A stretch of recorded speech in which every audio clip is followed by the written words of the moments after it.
Vous promettez aux Sénégalais, à travers votre déclaration de politique générale, des lendemains qui chantent. Le jour suivant, le 28 décembre, vous avez imposé sans débat ni vote le budget 2025. Ce budget reflète votre appréciation de la situation économique et sociale du Sénégal, selon les meilleures informations à votre disposition et, en principe, avec la contribution des meilleurs experts du pays en la matière. Or, moins de 2 mois, et le rapport de la Cour des comptes plus tard, vous voilà sur le point de jeter ce budget à la corbeille pour appliquer un plan d'austérité drastique. L'agenda 2050 semble morné, place au classique plan d'ajustement structurel que vous appelez pudiquement pacte national, puisque vous voulez le nommer pacte national de stabilité. Dès lors, la question qui se pose est simple. Ignorez-vous l'état de sinistre économique et financier du pays au moment de confectionner le budget 2025? Ou alors,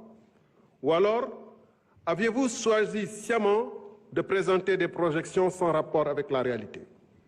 En d'autres termes, pourquoi avoir perdu 11 mois sans prendre des mesures significatives de redressement des comptes publics, sachant que dès votre arrivée au pouvoir, vous aviez formulé des réserves fortes sur l'état de la nation? En effet, une volonté réelle d'assainissement des comptes se serait manifestée par une loi de finances rectificative dès le premier semestre 2024. Je vous accorde que la situation dont vous avez hérité est compromise, mais vous avez contribué à aggraver la situation. Par exemple, vous avez trouvé un déficit initial dans la LFI 2024 de, si je puis dire, seulement 840 milliards. Vous y avez ajouté votre propre contribution à ce déficit en le dégradant de 1522 milliards supplémentaires, ce qui l'a porté à 2362 milliards. Monsieur le Premier ministre, dégg naa la léegi nga wax ci wàllum réduction train de vie de l'État.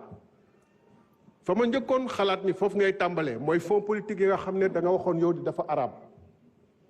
Lu araam dañ ko war a teggi ci saa si, surtout bu ñu naree jàkkaarloog Sénégalais yi laaj leen nañ leen def effort. Ndax góorgóorlu gi nag moom lu mu war a dégg ci sa kàddu mooy ceinture bi seere woon na ko ba mu nar a dagg na ko gën a seere. Weerum koor bi nar a ñëw moom weerum koor mars 2025 bi ay at lay duré.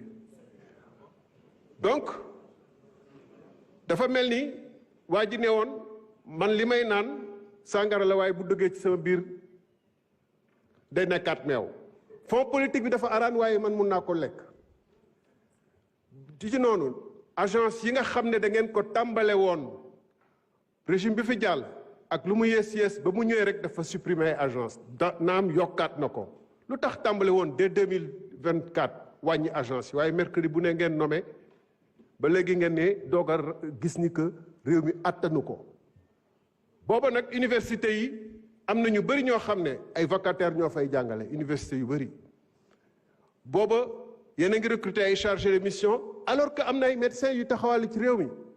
Fa ma doon xaare premier ministre boo waxee réduction train de vie de l'État nga wax ni avion bi ñu xam ne dañ ko jëngoon ci jamono Covid. Avion présidentiel. Jërëjëf. Monsieur le Premier ministre, mën nga jël kàddu indi say tontu.